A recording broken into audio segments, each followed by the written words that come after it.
तो आपकी नज़र में विधायक एक चौकीदार होता है जिसको जनता की सेवा करनी है, उनके हकों की रक्षा करनी है। कहीं ना कहीं नरेंद्र मोदी से आप काफ़ी प्रभावित लगते हैं, क्योंकि पीएम बनने से पहले वो भी ये कहते रहे हैं कि मैं चौकीदार हूँ। वो आज भी चौकीदार हैं। वो आज भी चौकीदार हैं और वो इस जनता के चौकीदार रहेंगे।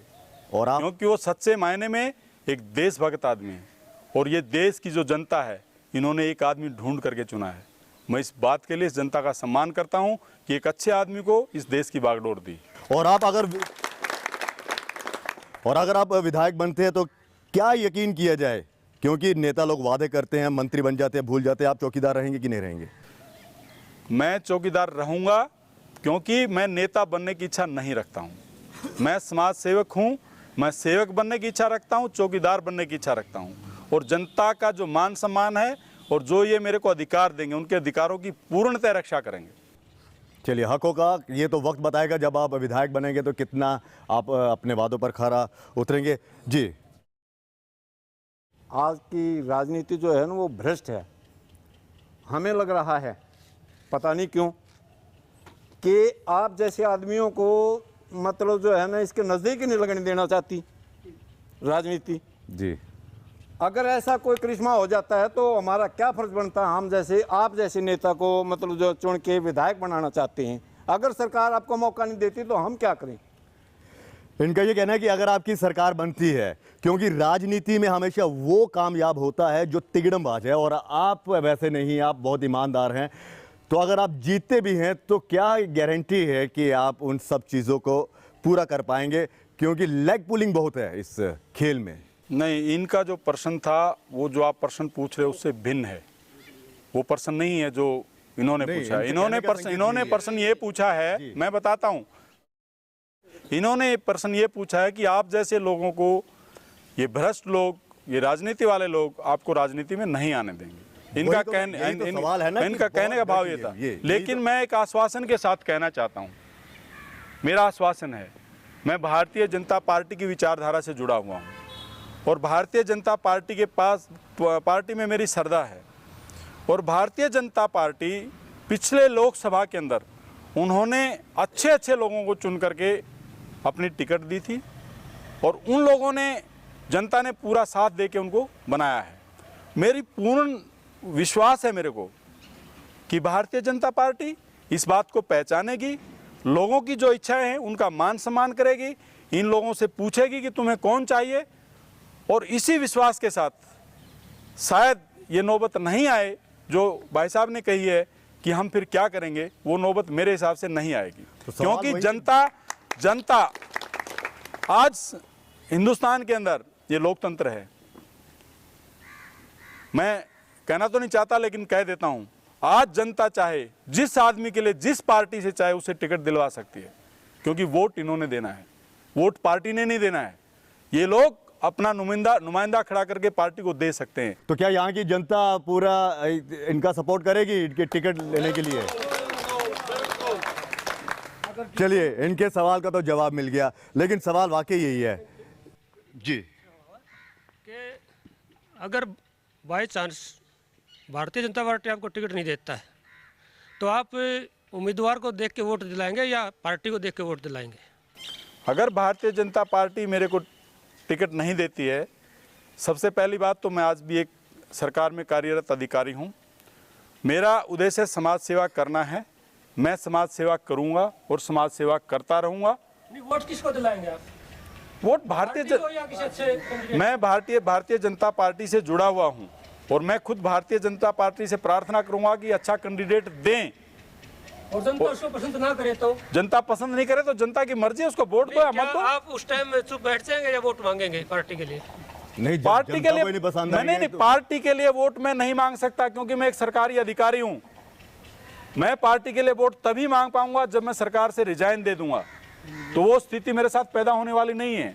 ठीक है, मेरे को रिजाइन दूंगा तो मैं अपने लिए वोट मांगूंगा, अगर मैं रिजाइन नहीं दूंगा तो मैं वोट मांग ही नहीं सकता हूं। चलिए, कहीं ना कहीं नेता बनने का इतना शौक नहीं है जितना आपको समाज सेवा करने का शौक है। और अगर आपको टिकट मिलती भी है तो भी ठीक है, अगर नहीं मिलती तो भी आप समाज की भलाई के लिए काम करते रहेंगे, ये आपका उद्देश्य है। और इस जज्बे को भी कहीं ना कहीं जनता समझती है। कि युवा मेरे साथ यहाँ पे खड़े हैं। जी बताइए, आपका नाम? सर मेरा नाम राजकुमार भोला है और मैं मोरखी से हूँ। सर हर गांव में हॉस्पिटल है, हर गांव में स्कूल है और हर गांव जैसी भी है टूटी फूटी जैसी भी सड़क से जुड़ा है, लेकिन यहाँ पे सब जानते हैं परिवहन का कोई साधन नहीं है, सब अपने साधन से जुड़े हैं। आप सरकार में आते तो इस बारे में क्या व्यवस्था करेंगे? फिर वही सवाल सर, जो आप कह रहे हैं कि मैं व्यवस्था बदलना चाहता हूं, लेकिन सवाल यही है कि आखिर इतना कुछ होने के बाद भी ये जो मूलभूत सुविधाएं ये क्यों नहीं मिल पा रही हैं लोगों को? अच्छा स्वास्थ्य, हॉस्पिटल्स हैं तो डॉक्टर नहीं मिलते हैं, सरकारी स्कूल हैं तो वहाँ पे टीचर्स नहीं मिलते हैं, सड़क है तो टूटी हुई है और ट्रांसपोर्टेशन का कोई वहाँ पे साधन नहीं, अपने सब कुछ है। इन्होंने सबसे पहली बात बोली हॉस्पिटल वाली। मुझे बड़ा खेद है कि हमारे यहाँ सरकारी अस्पतालों की बिल्डिंग है, उसके अंदर ना हमारे इक्विपमेंट है ना हमारे डॉक्टर्स हैं। और जो आंकड़े मैंने मैगजीन्स में पढ़े हैं, आज 35% यानी कि 35% मेरे देश की जनता युवा है। हमारे पास एक बेसिक रॉ मटेरियल की भी कमी नहीं है कि ताकि जो हमारे युवा बच्चे हैं उनको अगर हम मेडिकल कॉलेजेस खोल के उनको डॉक्टर बना दें तो उससे कितने फ़ायदे होंगे। हमारे हॉस्पिटलों में डॉक्टर मिलेंगे, हमारे युवाओं को रोज़गार मिलेगा, हमारे मरीजों को इलाज मिलेगा। यही तो व्यवस्था परिवर्तन है। हम पिछली सरकार का कार्य देख रहे हैं, जब गांव-गांव जाते हैं, हर गली होंगे, कब वो डॉक्टर बनेंगे? फिलहाल अभी की बात कीजिए, आप किस तरह से बदलाव लाएंगे? कब नहीं होता। देश को आजाद होके 68 साल हो गए, तो आज भी तो यही व्यवस्था है, तभी तो यही हो रहा है। आज तक पिछली सरकारें पूर्णतः शिक्षित नहीं कर सकी। वही तो मैं कह रहा हूं। मैं तो मेरे 5 साल का रोड मैप लेके चल रहा हूं। मैं अपने 5 साल का रोड मैप लेके चल रहा हूं और 5 साल के रोड मैप में मैं 5 चीज जो जरूरत मैंने बताई है। मैं अपने हलके के अंदर एक सिस्टम बनाऊंगा स्वास्थ्य सेवाओं को लेकर के। मेरे हलके के किसी भी घर से कोई भी मरीज अगर बीमार होगा तो 1 नंबर के साथ उसके घर में एम्बुलेंस और डॉक्टर दोनों चीज घर में आएंगी। ये मैं मेक श्योर करूंगा।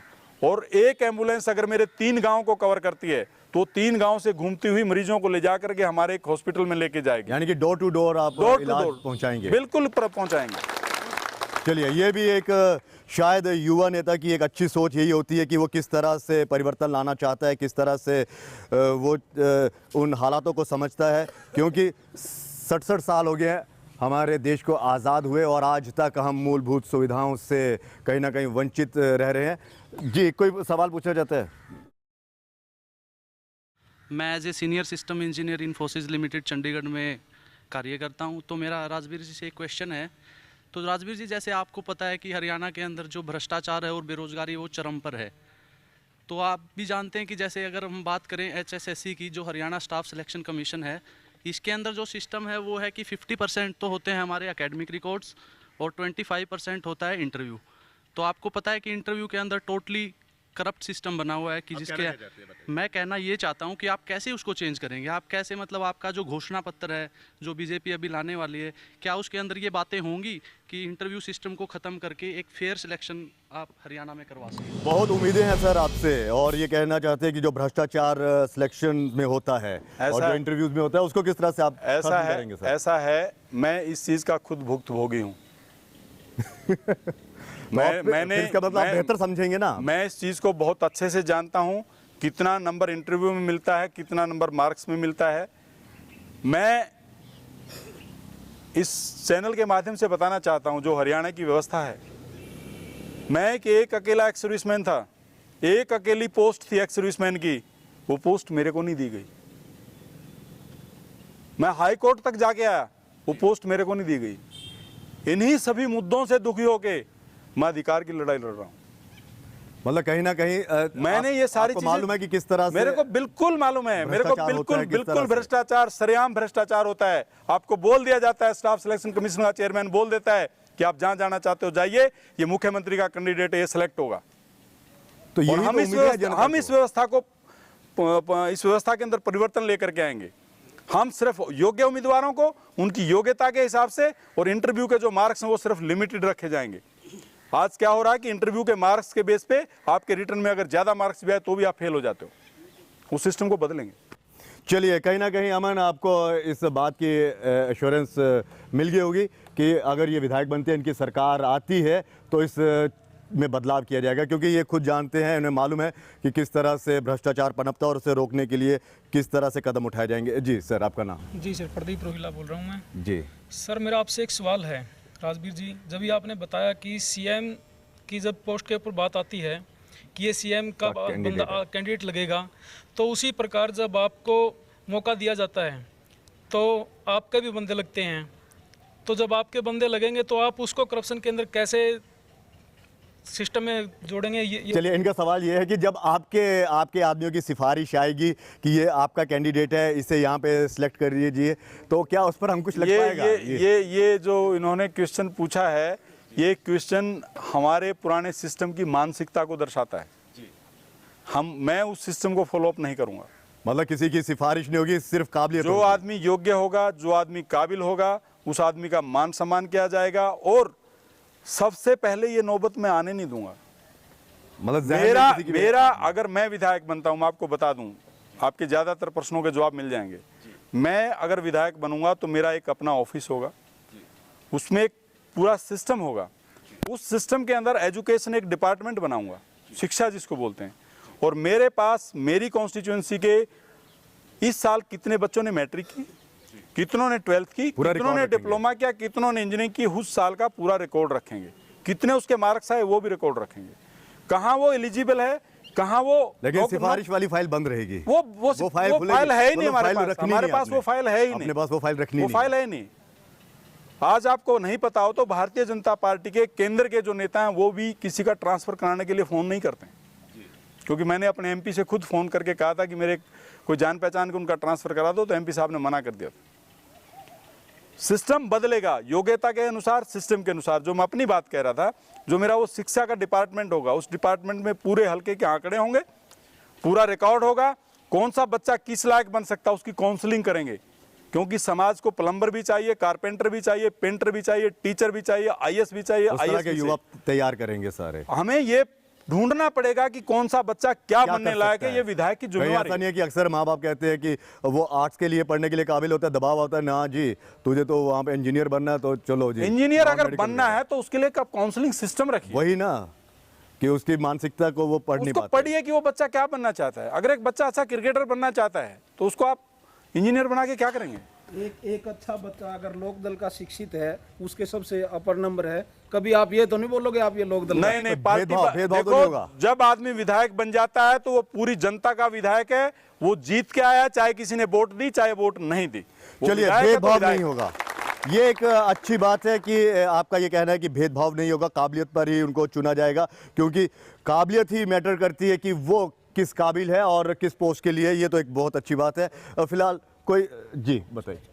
सर, मैं ये पूछना चाहता हूँ कि हमारे हरियाणा के अंदर एक SYL नहर का मुद्दा है।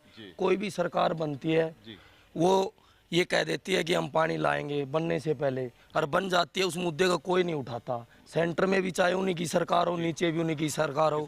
10 साल होगी हमारे यहाँ सेंटर में भी थी कांग्रेस सरकार, ऊपर भी है। अब बीजेपी आई, यदि बीजेपी हरियाणा में बनती है, क्या हमें SYL का पानी दिला पाएंगे? जी, ये किसानों से जुड़ा हुआ एक मुद्दा, क्योंकि अगर वहाँ से पानी मिलेगा तो कहीं ना कहीं उनके खेतों में ये पानी पहुँचे, उनकी फसल अच्छी होगी। क्या किस तरह से आप इस मुद्दे को हल करेंगे सर? माननीय हमारे पूर्व प्रधानमंत्री अटल बिहारी वाजपेयी जी के 2 सपने थे। एक सपना था रोड जोड़ने का, सड़कें बनाने का, हाईवेज जोड़ने का। दूसरा सपना था नदियां जोड़ने का। क्योंकि हमारे बिहार में बाढ़ आती है, आज हमारे हरियाणा में सूखा पड़ा हुआ है। अगर हम सारी नदियों को जोड़ देते हैं, जहाँ से पानी हमें लिफ्ट करना वहाँ पानी लिफ्ट करके भेज देते हैं, तो ये समस्या हल हो जाएगी। SYL कोई इतना बड़ा विशेष मुद्दा नहीं है जी, तो फिर हल क्यों नहीं हो पा रहा? वो हल हो नहीं पा रहा। वो एक राजनीतिक मुद्दा बना हुआ है। लोगों ने इस जनता को, राजनीति वालों ने इस जनता को भ्रमित करने के लिए कुछ मुद्दे रखते हैं जिसको वो इलेक्शन के टाइम पे कैश करते हैं। तो पानी वाली जो समस्या है, पानी वाली समस्या मोदी साहब, हमारी जो केंद्र की सरकार है, वो इसके ऊपर रोड मैप तैयार कर रही है कि सारी नदियों को कैसे जोड़ा जाए। तो मध्य प्रदेश का एक मैं आपको उदाहरण देता हूँ। मध्य प्रदेश में कोसी नदी का पानी उठा के रीवा नदी के अंदर डाला गया है, जिससे वहाँ की जो पूरी सूखी बेल्ट थी वो पानी को लिफ्ट किया गया है और पानी दूसरे एरिया में पहुंचा दिया गया है।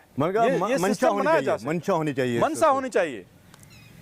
चलिए, पानी यहाँ की पर समस्या वक्त नहीं तो आएगी। चला छोटे से ब्रेक का। ब्रेक के बाद भी राजवीर शर्मा जी के साथ हमारी ये गुफ्तगू जारी रहेगी, लेकिन सवाल और भी हैं। हम जनता के बीच में जाएंगे, क्या उम्मीदें हैं उनकी राजवीर जी से।